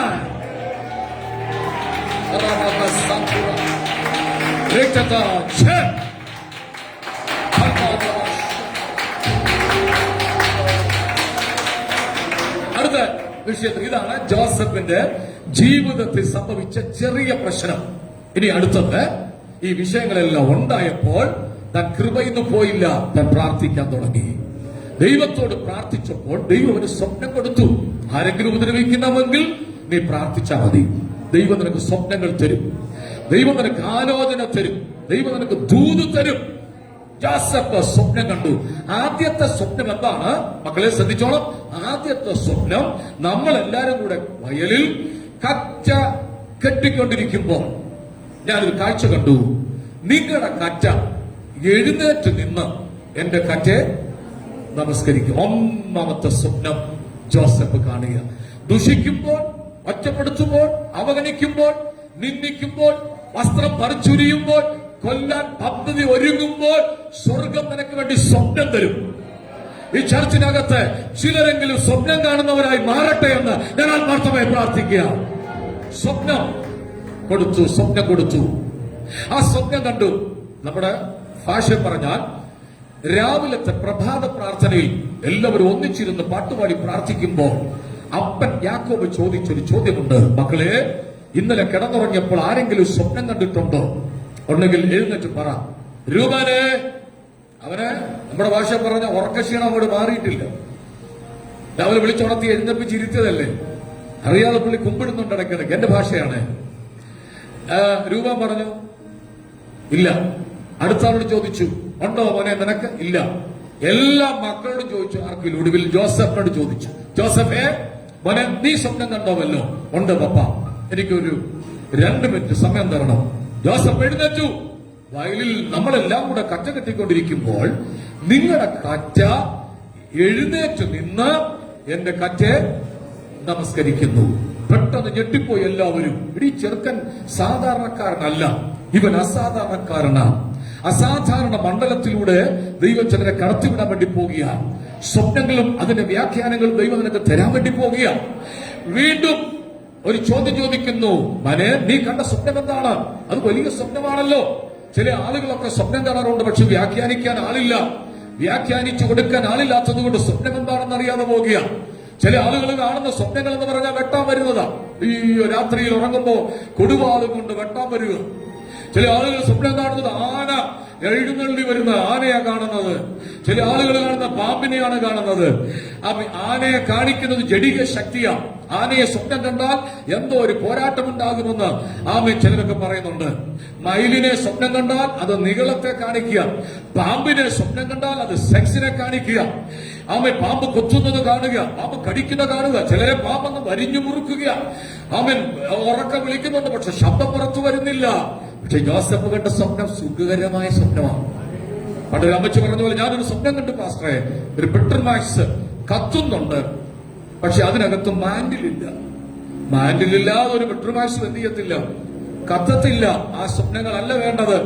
ദൈവത്തിലെ സ്വത്രം നമുക്ക് വേണ്ട സ്വപ്നം സ്വർഗീയ സ്വപ്നമാണ്. ഒരാമി പറഞ്ഞാട്ട് ചില ആളുകൾ എന്റെ അടുത്തും ഇവിടുത്തെ കാര്യങ്ങളല്ല, സ്വപ്നം കണ്ടിട്ട് എന്നോടൊന്ന് പറയും, പക്ഷെ ഇന്ന സ്വപ്നം കണ്ടു. ആ സ്വപ്നം എന്താ? കഴിഞ്ഞ വർഷങ്ങൾക്ക് മുമ്പ് എന്നോട് ഒരാളെന്ന് പറഞ്ഞു, ഞാനൊരു സ്വപ്നം കണ്ടു പാസ്റ്ററെ, അതൊന്ന് വ്യാഖ്യാനിക്കണം. ഞാൻ ചെന്തമാണ് ഒരു ചക്ക. ആ ചക്ക ഞാൻ വെട്ടിമുറിക്കുന്നു, രണ്ടായിട്ട്, 2 ഭാഗമായിട്ട് വെട്ടിമുറിക്കുന്നു. എന്നിട്ട് പിന്നെ കണ്ടത് ചൊളയെല്ലാം മാറ്റി വെച്ചിട്ട് കുരുവെല്ലാം തിന്നുന്ന സ്വപ്നമാണ്. ഞാൻ പറഞ്ഞത് സ്വപ്നമല്ലത് പേക്കിനാവാ, പൊക്കോളാൻ പറഞ്ഞു അല്ലേ? ദൈവത്തിന് സ്വപ്നം അത് പേക്കിനാവാ, പൊക്കോളാൻ പറഞ്ഞു. ജോസഫിന്റെ സ്വപ്നം ഭാവി നടക്കാൻ പോകുന്നതാണ്. ഈ രാത്രി ഇന്ന് പകൽ ശ്രദ്ധിച്ചു കേൾക്കുക. ദൈവത്തിന് നിന്നെ കുറിച്ചൊരു പദ്ധതിയുണ്ട്. അത് നടക്കുക തന്നെ ചെയ്യും. ഒരു ശക്തിക്കും അതിനെ തകർക്കാൻ കഴിയത്തില്ല. നീ കണ്ട സ്വപ്നം ധൈര്യത്തോടുകൂടി വിശ്വസിക്ക്, അത് നടക്കുക തന്നെ ചെയ്യും. നിങ്ങളുടെ കുഞ്ഞുങ്ങളെ കുറിച്ച് നിങ്ങൾ സ്വപ്നം കാണുന്നവരാണോ? നിങ്ങളുടെ മക്കളെ കുറിച്ച് നിങ്ങൾ സ്വപ്നം കാണുന്നവരാണോ? ഹലോ, ആണെങ്കിൽ ആ സ്വപ്നം നടക്കാൻ പോകുക. തകർച്ചയുടെ സ്വപ്നമല്ല കാണേണ്ടത്, പരാജയത്തിന്റെ സ്വപ്നമല്ല കാണേണ്ടത്. പിന്നെയോ ദൈവപ്രവൃത്തി വെളിപ്പെടുന്ന സ്വപ്നം നിങ്ങൾ കാണണം. ഏറ്റവും നല്ലത് നല്ല വാഹനങ്ങൾ, നല്ല വീട്, ഏറ്റവും നല്ല രീതിയിൽ. ചില ആളുകൾ പറയും പെന്തക്കോസ്റ്റിൽ പ്രോസ്പിരിറ്റി പറയരുത്, ഇത് കഷ്ടതയുടെ മാർഗമാണ്. ഞാൻ പറയട്ടെ, കഷ്ടതയുടെ മാർഗമാണെങ്കിൽ നിങ്ങൾ അങ്ങനെ അങ്ങ് പൊക്കോ. ഇത് സന്തോഷത്തിന്റെ മാർഗമാണ്. ഞാൻ പറയുമ്പോൾ ഒരു ആമി പറഞ്ഞോണം, ഉറക്കെ പറഞ്ഞാട്ട്. യേശു ക്രിസ്തു ദരിദ്രനായിരുന്നോ? അവൻ ദരിദ്രനായത് എന്തിനു വേണ്ടി? ഞാൻ ചോദിക്കട്ടെ, ഒരു ദരിദ്രന് 5000 പേർക്ക് ഫുഡ് കൊടുക്കാൻ പറ്റുമോ? യേശു ദരിദ്രനായിരുന്നെങ്കിൽ 5000 പേർക്ക് എവിടുന്ന് ഫുഡ് കൊടുത്താനെ? ഹലോ, യേശു ദരിദ്രനായിരുന്നെങ്കിൽ ഒരു ട്രഷാറിനെ കൊണ്ട് നടക്കോ കൂടെ? കേൾക്കുന്നില്ല. യേശു ദരിദ്രനായിരുന്നെങ്കിൽ ഒരു ട്രഷാറിനെ കൂടെ കൊണ്ട് നടക്കുവോ? ഒരു കാഷ്യറെ? ഇല്ല. യേശു ദരിദ്രനായിരുന്നെങ്കിൽ ഒരു പടക് ചോദിച്ചപ്പോ കൊടുക്കുമോ? ഒരു ഭിക്ഷക്കാരനോ ദരിദ്രനായ മനുഷ്യനോ നിന്റെ പടക് എനിക്കിവിടെ തരാമോ? കഴിഞ്ഞ ദിവസം ഒരാൾ പറഞ്ഞ പോലെ എന്തോ ചെയ്യാനാ, വണ്ടി ഇഷ്ടപ്പെട്ടു, ഒന്ന് സ്റ്റാർട്ട് ചെയ്ത് കാണിക്കാൻ ചോദിച്ചതാ. സ്റ്റാർട്ട് ചെയ്ത് പുള്ളി വണ്ടിയും കൊണ്ട് അങ്ങ് പോയത്. പുള്ളിക്ക് വണ്ടി അങ്ങ് ഇഷ്ടപ്പെട്ടു, പക്ഷെ കുറച്ച് കഴിയുമ്പോൾ തിരിച്ചു വന്നു. അപ്പോഴേ ഈ മനുഷ്യൻ ഭയന്നു പോയി. ഒന്നുമില്ലാത്ത ഒരുത്തം വന്ന് നമ്മുടെ ഇന്നോവ കാറോ ബെൻസ് കാറോ ഓടി കാറോ ഒന്ന് കയറി ഇരുന്ന് ഒന്ന് സ്റ്റാർട്ട് ചെയ്തൊന്ന് കാണിക്കാൻ ചോദിച്ചാൽ നമ്മൾ പറയും വേറെ വണ്ടി വല്ലോ പിടിച്ചോളാം പറയും. യേശു ദരിദ്രനായിരുന്നെങ്കിൽ ട്രഷാറിനെ കൊണ്ട് നടക്കത്തില്ല. യേശു ദരിദ്രനായിരുന്നെങ്കിൽ കഴുതപ്പുറത്ത് കയറിപ്പോകാൻ ഒരു കഴുത വേണമെന്ന് പറഞ്ഞപ്പോ ആരും കയറാത്ത കഴുതയെ കൊടുക്കുമോ? യേശു ദരിദ്രനായത് നമ്മെ സമ്പന്നനാക്കാൻ വേണ്ടിയാ. ഉറക്കെ രാമ്യം പറഞ്ഞാട്ട് നിന്റെ സ്ഥിതിക്ക് ദൈവം മാറ്റം വരുത്തുമെന്നാണ് ഞാൻ പറഞ്ഞത്. നിന്റെ അവസ്ഥയ്ക്ക് ദൈവം മാറ്റം വരുത്തുമെന്നാണ് പറയുന്നത്. ഒന്നുമില്ലെങ്കിൽ കൈ അടിച്ചങ്ങ് സ്വോത്രം പറഞ്ഞോണോ, ഒന്നുമില്ലെങ്കിൽ ദൈവത്തെ അങ്ങ് സ്തുതിച്ചുകൊണ്ടിരുന്നോണോ. നീ അറിയാതെ നിന്റെ വീടിനകത്ത് ദൈവത്തിന്റെ പ്രവൃത്തി ദൈവം ചെയ്യുക തന്നെ ചെയ്യും. നമ്മുടെയൊക്കെ അവസ്ഥ ഒന്ന് ഓർത്തു നോക്കിക്കേ. 10 വർഷം മുമ്പ് 15 വർഷം മുമ്പ് നമ്മുടെ അവസ്ഥ എങ്ങനെയായിരുന്നു? ഒന്നുമില്ലായ്മയിൽ നിന്ന് നമ്മെ ദൈവം ഇത്രത്തോളം കൊണ്ടുവന്നില്ലേ? എങ്കിൽ വരുന്ന 5 വർഷത്തിനുള്ളിൽ കർത്താവരെ താമസിച്ചാൽ ഇവിടെ ഇരിക്കുന്ന പല ആളുകളുടെ സ്ഥിതി ദൈവം മാറ്റിയിരിക്കും. അത് ആ ദൂത് ചാടിപ്പിടിച്ചേറ്റെടുക്കാൻ ഇഷ്ടമുള്ളവർ ചാടിപ്പിടിച്ചേറ്റെടുത്തോ, അത് എഴുതി വെച്ചോ. ഉറപ്പ് തരാം, ഉറപ്പ് തരാം. ഈ ചർച്ചിനകത്ത് ആ ഉയർച്ചയുടെ നന്മയുടെ വിടുതലിന്റെ ഒരു അഭിഷേകമുണ്ട്.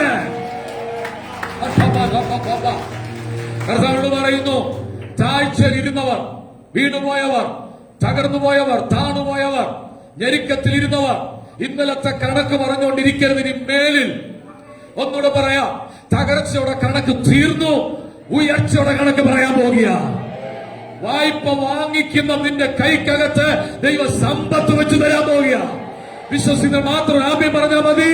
ദൈവം നിനക്ക് സമ്പത്ത് തരാൻ പോകുക. നീ വായ്പ വാങ്ങിക്കത്തില്ല, അടുത്ത കൊടുക്കുന്ന കൂട്ടത്തിൽ ചില ആളുകൾ ചിന്തിക്കും, ഓ അതൊക്കെ നടക്കുമോ പാസ്റ്റർ, അതൊക്കെ ഇനി നടക്കണേ, എന്ത് ചെയ്യണം, കുഞ്ഞുങ്ങളെല്ലാം പഠിച്ചില്ലെല്ലാം വേണ്ട. നീ വിശ്വസിച്ചാ മതി, ദൈവത്തിന്റെ അത്ഭുതം നിനക്ക് വേണ്ടി കർത്താവ് ചെയ്യും. ഒന്നാമത്തെ സ്വപ്നം അവസാനിച്ചു. അടുത്ത ദിവസം പ്രഭാത പ്രാർത്ഥനയ്ക്ക് വേണ്ടി എല്ലാവരും വട്ടം കൂടിയിരിക്കുമ്പോൾ എല്ലാവരോടും അപ്പൻ ചോദിച്ചൊരു ചോദ്യം, ജോസഫ് ഒഴിച്ച് ബാക്കി ആരെങ്കിലും സ്വപ്നം കണ്ടിട്ടുണ്ടെങ്കിൽ പറയാം. ഇവന്മാര് വല്ലോ സ്വപ്നം കാണും. പണ്ടൊരാൾ പറഞ്ഞു, നീ എന്നെ അറിയുന്നു, ഞാൻ നിന്നെ മറിയുന്നു. രാവിലെ മുതൽ ആ കഷ്ടപ്പെട്ട് അധ്വാനിച്ച് എല്ലാ ജോലിയും കഴിയുമ്പോ ദൈവമേ എന്നെ നീ അറിയുന്നല്ലോ എന്ന് പറഞ്ഞ് കുരിശും വരച്ച് കിടന്ന് ഉറങ്ങുന്ന രൂപേനെ നീ വല്ല സ്വപ്നം കാണുമോ? ദൈവവുമായി കണക്റ്റായി കിടക്കുന്നവനെ സ്വപ്നങ്ങൾ കർത്താവ് കൊടുത്തുകൊണ്ടിരിക്കും. മനസ്സിലായില്ല? ദൈവവുമായി ബന്ധമുള്ളവന് സ്വപ്നങ്ങൾ കിട്ടിക്കൊണ്ടിരിക്കും. അപ്പൊ പറഞ്ഞു, ജോസഫ് പറയണ്ട, നമ്മുടെ ഭാഷയിൽ പറഞ്ഞ ഒരു ചെറിയ പേപ്പറിനകത്ത് എഴുതി കൊടുത്തു അപ്പന്റെ കയ്യിലോട്ട്, അപ്പ ഇന്ന് എനിക്ക് 2 മിനിറ്റ് സാക്ഷിക്കാൻ സമയം തരണം. ബൈബിൾ അങ്ങനൊന്നും ഇല്ല കേട്ടോ. അപ്പൊ വായിച്ചു നോക്കി, ജോസഫിന്റെ കത്ത്. എന്താണ് കത്ത്? 2 മിനിറ്റ് സാക്ഷിക്കാൻ സമയം തരണം. അപ്പനോർത്ത് കൊടുത്തേക്കാം, അപ്പനല്ലേ വീടിന്റെ കാര്യങ്ങൾ നടത്തുന്നത്. അപ്പൻ പറഞ്ഞു, ജോസഫേ എഴുന്നേറ്റ് പറ, ചുരുക്കി പറയണം, നീണ്ടുപോകരുത്. ജോസഫ് എഴുന്നേറ്റ് പറഞ്ഞു, അച്ചാച്ചന്മാരെ, അപ്പ അമ്മ, സൂര്യനും ചന്ദ്രനും 11 നക്ഷത്രവും എന്നെ നമസ്കരിക്കുന്ന കാഴ്ച, അടുത്തിരുന്ന രൂപൻ അവന്റെ ആ ഉടുപ്പുണ്ടല്ലോ, മുമ്പ് ഇട്ട ഉടുപ്പ്, അതിനെ ചോട്ടി പിടിച്ചിട്ട് വലി വലിച്ചു. ആ ഇരിപ്പ് അന്ന് ഇരുന്നതാ. പിന്നെ സ്വപ്നവുമില്ല, ദർശനവുമില്ല, വെളിപ്പാടുമില്ല, ഒന്നുമില്ല. നമ്മുടെ ഭാഷ പറഞ്ഞൊരു കിനാവ് പോലും ഇല്ല. ജോസഫ് അന്ന് ഇരുന്നതാ. അങ്ങനെ ഇരുത്തിയവരിനകത്ത് ഇരിപ്പുണ്ട്. നീ പാടിയപ്പോ, നീ പ്രസംഗിച്ചപ്പോ, നീ സാക്ഷ്യം പറഞ്ഞപ്പോൾ, നീ പ്രബോധനം പറഞ്ഞപ്പോൾ പിടിച്ചിരുത്തിയ ആളുകളുണ്ട്. അവരുടെ മുമ്പിൽ ദൈവം നിന്നെ സടകുടഞ്ഞ് എഴുന്നേൽപ്പിക്കാൻ പോവുക. മനസ്സിലായവർക്കായി ഞാൻ സ്തോത്രം ചെയ്യുക. നീ പറഞ്ഞ കാര്യങ്ങൾ അംഗീകരിക്കാതെ നിന്നെ ഇറക്കി വിട്ട ആളുകളില്ലേ? നീ പറഞ്ഞ കാര്യങ്ങൾ അവർ അക്സെപ്റ്റ് ചെയ്യാതെ നിനക്കെതിരെ വിമർശനം പറഞ്ഞ് നിന്നെ അടിച്ചൊതുക്കിയവരില്ലേ? അവരുടെ മുമ്പിൽ ദൈവം നിന്നെ മാനിക്കാൻ പോവുകയാണ്. യേശുവിന്റെ നാമത്തിൽ കൈയടിച്ചൊന്ന് ദൈവത്തിന് സ്തോത്രം ചെയ്താട്ട്. ഇത് ദൈവത്തിന്റെ വിശ്വസ്തതയാണ്. ഇത് ദൈവത്തിന്റെ ശ്രേഷ്ഠതയാണ്. അന്ന് തീർന്നതാണ്. അങ്ങനെയാണെങ്കിൽ ഞാൻ ഇന്ന് സമയം അവസാനിച്ചുകൊണ്ട് ആ ഭാഗങ്ങളുടെ ബ്രേക്ക് ബാക്കി ദൈവം അനുസരിച്ച് നമുക്ക് അടുത്ത ആഴ്ച എടുക്കാം. 3-4 കാര്യം ഓർമ്മിച്ചു. സ്വപ്നമുള്ളവന് പോരാട്ടമുണ്ട്. നിന്നോടല്ല പോരാട്ടം, നിന്റെ സ്വപ്നത്തോടാണ്, നിന്റെ അഭിഷേകത്തോടാണ്. കണ്ണടയ്ക്കാം, ദൈവത്തോട് പ്രാർത്ഥിക്കാം. സമയം അതിവേഗം കടന്നു പോകുന്നല്ലോ. ദൈവം നിന്നെ കാണിച്ച സ്വപ്നങ്ങൾ നടക്കാൻ പോകുകയാണ്. ഇതുവരെ കണ്ടിട്ടില്ലാത്ത, ഇതുവരെ പ്രാപിക്കാത്ത ഒരു ആത്മമണ്ഡലം ദൈവം നിനക്ക് വേണ്ടി ചെയ്യാൻ പോകുകയാണ്. സ്വർഗത്തിലെ ദൈവം നിനക്ക് വേണ്ടി കാര്യം സാധിപ്പിക്കാൻ പോവുകയാണ്. നീ ഭാരപ്പെട്ടിരുന്ന വിഷയത്തിന്മേൽ ദൈവം നിനക്ക് വേണ്ടി ചലിക്കാൻ പോവുകയാണ്. ദൈവത്തിന്റെ മഹത്വം ദൈവം നിനക്ക് വേണ്ടി ചെയ്യാൻ പോവുകയാണ്. എല്ലാ കണ്ണുകളും അടച്ച് കർത്താവിന് പ്രാർത്ഥിച്ച്. ജോസഫ് ഫലപ്രദമായ ഒരു വൃക്ഷമാണ്. അവൻ വളരാൻ വേണ്ടി പോവുകയാണ്. ആട്ടിൻകൂട്ടത്തെ പോലെ ജോസഫിനെ നടത്തിയ ദൈവം നിന്നെ നടത്താൻ പോവുകയാണ്. നിന്നെ ദേഷിച്ചവരുണ്ട്, നിന്നെ പരിഹസിച്ചവരുണ്ട്, നിനക്കെതിരെ അപമാനം പറഞ്ഞവരുണ്ട്. നീ ലജ്ജിക്കരുത്. അവിടെ മുമ്പിൽ നീ മാന്യമായി നടക്കാൻ പോവുകയാണ്. ഇപ്പോൾ ആരെങ്കിലും നിന്നെ പിടിച്ച് ഇരുത്തിയെങ്കിൽ നീ എഴുന്നേക്കാൻ പോവുകയാണ്. ആരെങ്കിലും നിന്നെ ഒതുക്കാൻ നോക്കുന്നെങ്കിൽ ദൈവം നിന്നെ ബലത്തോട് എഴുന്നേൽപ്പിക്കാൻ പോവുകയാണ്. കർത്താവേ, ഈ ജനത്തെ ഞാൻ ബ്ലസ് ചെയ്ത് പ്രാർത്ഥിക്കുക, അനുഗ്രഹിച്ചു പ്രാർത്ഥിക്കുക. ഈ ദിവസങ്ങളിൽ സ്വപ്നത്തിന്റെ മണ്ഡലങ്ങളിലേക്ക്, ആത്മാവിന്റെ മണ്ഡലങ്ങളിലേക്ക്, കൃപാവരങ്ങളുടെ മണ്ഡലങ്ങളിലേക്ക് സ്വർഗം അവരെ കൈപിടിച്ചു നടത്തുമാറാകണം. ഇന്നലകളിൽ അവർ അനുഭവിച്ച വേദനകൾ, ഇന്നലകളിൽ അവർ അനുഭവിച്ച സങ്കടങ്ങൾ ദൈവം അറിഞ്ഞവരെ മാനിക്കണമെന്ന് പ്രാർത്ഥിക്കുന്നു. പുത്തൻ വഴികൾ തുറന്ന് അവരെ ഓർക്കണമേ. പകയ്ക്കുന്നവർ കണ്ട് ലജ്ജിക്കേണ്ടതിന് ജോസഫിന് ഒരടയാളം കിട്ടിയതുപോലെ ഞങ്ങളെ പകയ്ക്കുന്നവർ കണ്ട് ലജ്ജിക്കേണ്ടതിന് ഈ ദിവസങ്ങളിൽ ഞങ്ങൾക്ക് നന്മയ്ക്ക് ചില അടയാളങ്ങൾ തരാൻ പോകുന്നത് കൊണ്ട് സ്തോത്രം. യേശുവിൻ നാമത്തിൽ തന്നെ.